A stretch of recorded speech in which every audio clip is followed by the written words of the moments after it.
The day has finally come. Granblue Fantasy Versus Rising has risen from the dead. Of course, it wasn't actually completely dead, but it launched in 2020 when the unfortunate events around the world were causing mass issues everywhere and everything was difficult to play online because of delay netcode. But Granblue Fantasy Versus Rising, which was just released the other day, the game has been given new life thanks to rollback netcode.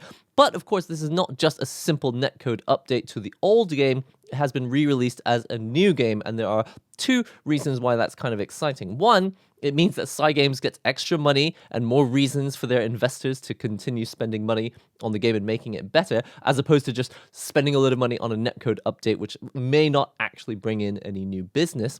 And the second thing is that we also just get tons of new features. So instead of just updating the old game, which I think we would have been happy with, we would have been quite happy with the old game with just rollback netcode. But by releasing a brand new game, hopefully this will bring in a large number of new players. Now, I've only spent a few hours playing the game so far. Literally after work, I had a couple hours. I've been testing out the new character Griminir. He's one of the new characters that is launching with the new game. You also get Siegfried, Nier, and I think there might even be another one I'm forgetting. Anyway, there's new stuff to look forward to. Plus, they will have new characters releasing as DLC as well. So I've tried a little bit of Griminir. He's really, really interesting. And more importantly, I just wanted to let you know that I'm trying really hard to focus on only using simple inputs. First of all, this game is already quite complicated. They've included loads of new system mechanics. And so you have some extra gauges like battle points that you have to keep your eye on. And this is going to massively affect the way that you play the game. Anyway,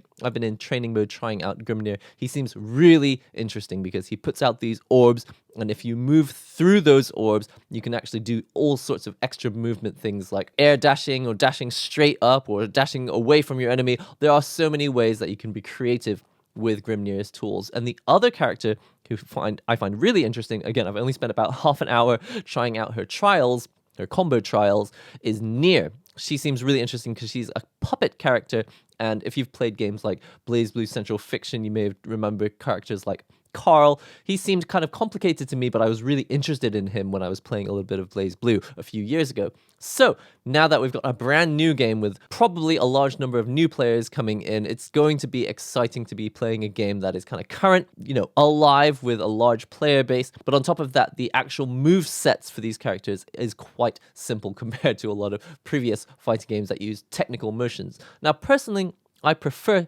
technical motions. I actually think it makes the games a lot of fun, but that's because it's what I grew up with. I totally understand that there's a large number of people out there who prefer the idea of having simple inputs because that's pretty much how all other video games work. You get the power up and then you shoot the fireballs. You don't do a technical motion to shoot a fireball when you pick up a fire flower in Mario. But there are loads of games where you pick the right weapon, you just press the trigger button and it does that attack. With fighting games, the idea of all this magical hocus pocus where you have to put in these magical ninjutsu in order to get the right fireball to come out, and there's multiple different versions of it, it does make sense to have simple inputs, and I want to learn how to be good with them and also free up my hands so I can focus more on strategy and all of the other game mechanics. And again, there are a large number of game mechanics in this game. But anyway, this is just a short update to let you know that I have started playing the game, but I haven't had a lot of time. I've spent maybe an hour and a half total playing the game and just trying out a couple of the new characters. But there are new story modes, there are new online modes, there's a whole new game built in, which is a lot like Fall Guys, so it's kind of battle royale. You'll just run around with the 3D chibi avatars,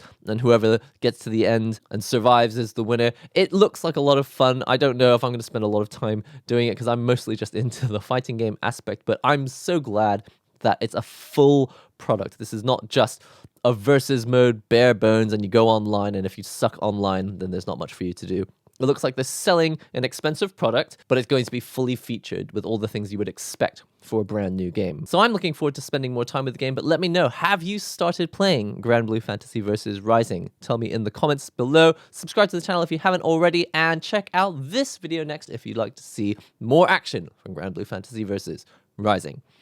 That's all for now. I'll see you next time.